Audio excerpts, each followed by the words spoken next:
ಹೆಚ್ಚಾಗಿ ಕೇಳಿರುವಂತಹ ಜ್ಯೋತಿಷ್ಯ ಯಾರ್ದಾರು ಇದೆ ಅಂತಂದ್ರೆ ಅಂದ್ರೆ ಎಲ್ಲ ಮಾಧ್ಯಮಗಳಲ್ಲಿ ನೋಡಿದ್ರೆ ಅದು ಕುಂಭರಾಶಿಯವ್ರದ್ದು. ಕುಂಭರಾಶಿ ಯಾಕೆ ಅಂದ್ರೆ ಶನಿ ಬಿಟ್ಟು ಹೋಗ್ತಾ ಇದ್ದಾನೆ, ಆದ್ರೆ ಬಿಟ್ಟು ಹೋಗ್ಬೇಕಾದ್ರೆ ತುಂಬಾ ಕಷ್ಟ ಕೊಟ್ಟು ಬಿಟ್ಟು ಹೋಗ್ತಾನೆ. ತುಂಬಾ ಜನ ಹೇಳ್ತಾರೆ ಬಿಟ್ಟು ಹೋಗ್ಬೇಕಾದ್ರೆ ಒಳ್ಳೇದ್ ಮಾಡ್ತಾನೆ ಶನಿ ಅಂತ. ಆ ರೀತಿ ಅಲ್ಲ, ಬಿಟ್ಟು ಹೋಗ್ಬೇಕಾದ್ರೆ ಕಷ್ಟ ಕೊಟ್ಟು ಬಿಟ್ಟು ಹೋಗೋದು ಜಾಸ್ತಿ. ಶನಿ ಅಂತ್ಯ ಫಲವನ್ನ ಕೊಡುವಂತಹ ಗ್ರಹ. ಫಲ ಅಂದ್ರೇನೋ ಹಣ್ಣು ಅಂತಲ್ಲ, ಮಾಡಿದ್ದಕ್ಕೆ ಫಲ. ಆ ಶನಿ ಕೊಡುವಂತ ಫಲ ಯಾವಾಗ್ಲೂ ಪಾಪ ಫಲವೇ. ಪಾಪ ಫಲ ಅನ್ನುವಂಥದ್ದು ಅಂತ್ಯದಲ್ಲಿ ಜಾಸ್ತಿ ಬರುತ್ತೆ.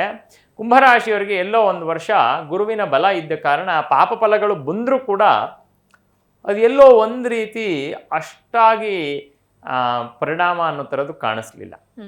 ಅದರ ಒಂದು ಕಂಟ್ರೋಲ್ಡ್ ಆಗಿತ್ತು.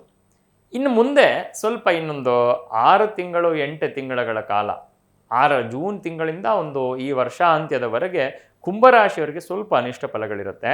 ಆರೋಗ್ಯದ ವಿಚಾರದಲ್ಲಿ ಮತ್ತು ಕೆಲಸದ ವಿಚಾರದಲ್ಲಿ ಸ್ವಲ್ಪ ಹೆಚ್ಚು ವ್ಯಯ ಆಗುವಂತಹ, ತಪ್ಪು ನಿರ್ಧಾರಗಳನ್ನು ತಗೊಂಡು ಹಣ ವ್ಯಯ ಆಗುವಂತಹ ಒಂದು ಸಾಧ್ಯತೆ ಅನ್ನುವಂಥದ್ದು ಈ ಕುಂಭರಾಶಿಯವರಿಗೆ ಇರುತ್ತೆ. ಹಾಗಾಗಿ ನಿಮ್ಮ ಆರ್ಥಿಕ ಸ್ಥಿತಿಯನ್ನ ತುಂಬಾ ಎಚ್ಚರಿಕೆಯಿಂದ ಇಟ್ಕೋಬೇಕಾಗತ್ತೆ. ಕುಟುಂಬದಲ್ಲಿ ಬೇಡದೇ ಇರುವಂತಹ ಮಾತುಗಳಿಂದ ಕುಟುಂಬದಲ್ಲಿ ಸ್ವಲ್ಪ ಏರುಪೇರು ಆಗುವಂಥದ್ದು, ಅದರಿಂದ ಸ್ವಲ್ಪ ಕುಟುಂಬದಲ್ಲಿ ಭಿನ್ನಾಭಿಪ್ರಾಯ ವೈಮನಸ್ಯಗಳು ಬರುವಂತಹ ಸಾಧ್ಯತೆ ಇದೆ.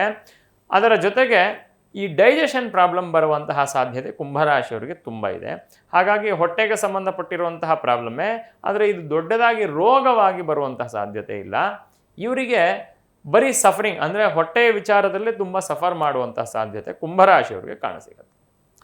ಇನ್ನು ಕುಂಭರಾಶಿಯವರು ಏನು ಒಂದು ಪರಿಹಾರವನ್ನು ಮಾಡ್ಕೋಬೋದು ಅಂತ ಆದರೆ, ಕುಂಭರಾಶಿಯವರು ಅವಶ್ಯವಾಗಿ ಹೇಳುವಂಥದ್ದು ಅಂತಂದರೆ ರುದ್ರಾಭಿಷೇಕವನ್ನು ಮಾಡಿಸುವಂಥದ್ದು. ಕುಲದೇವರಿಗೆ ಮತ್ತು ಈಶ್ವರನಿಗೆ ರುದ್ರಾಭಿಷೇಕವನ್ನು ಮಾಡಿಸುವಂಥದ್ದು ಕುಂಭರಾಶಿಯವರಿಗೆ ಉತ್ತಮ ಫಲವನ್ನು ತಂದುಕೊಡಲಿದೆ.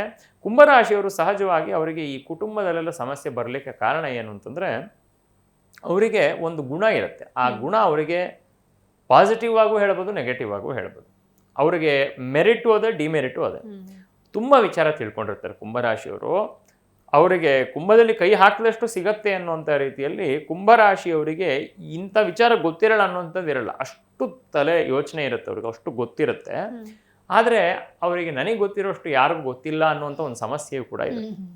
ನಾನು ಮಾಡ್ತಿರೋದು ಸರಿ ಅನ್ನುವಂಥ ದೃಢವಾಗಿರುವಂಥ ಒಂದು ಮನಸ್ಥಿತಿ ಇರುತ್ತೆ. ಇದು ಸ್ವಲ್ಪ ಕುಂಭರಾಶಿಯವರು ಈ ಒಂದು ವಿಚಾರದಿಂದ ಸ್ವಲ್ಪ ಕುಟುಂಬದಲ್ಲಿ ಅವರು ಯಾರು ಹೇಳಿದನ್ನು ಕೇಳದೆ ಸ್ವಲ್ಪ ಸಮಸ್ಯೆಗಳು ಮಾಡ್ಕೋಬೋದು. ಈ ಸಮಸ್ಯೆಗಳನ್ನೆಲ್ಲ ಹೇಳ್ತಿರ್ಬೇಕಾದ್ರೆ ತುಂಬ ಯೋಚನೆ ಮಾಡುವಷ್ಟಿಲ್ಲ. ಅವರ ದಶಾಭುಕ್ತಿಗಳು ಚೆನ್ನಾಗಿದ್ರೆ ಇದೆಲ್ಲವೂ ಕೂಡ ಕಂಟ್ರೋಲ್ಡ್ ಆಗಿರುತ್ತೆ.